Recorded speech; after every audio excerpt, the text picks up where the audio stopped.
Welcome to the Learning Pines YouTube. We hope this video helps. You start by verifying requirements. TPM2, 0 and Windows 11 compatibility, and backing up crucial files so you can recover if needed. Once ready, reboot the Omen and press F10 to enter UEFI/BIOS.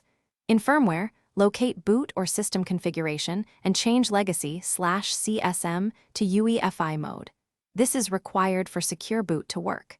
Make sure to save or apply changes before navigating to the Security tab, because secure boot options only appear after UEFI is active.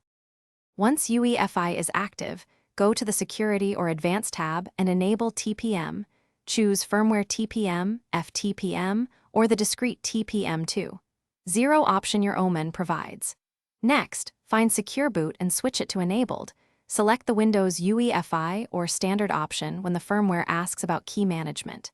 You may be prompted to enroll default factory keys.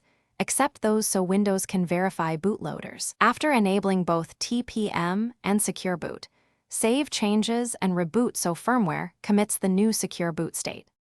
You finish by booting into Windows and confirming Secure Boot state is on and TPM is version 2. 0 in system information. This proves the firmware and OS agree. Make sure to update BIOS and chipset drivers and then re-enable security features like BitLocker after testing. If the system won't boot, try one key fix.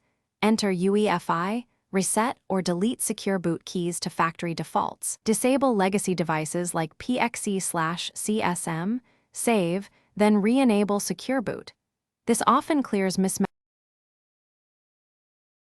Thanks for watching. Consider subscribing if we helped you.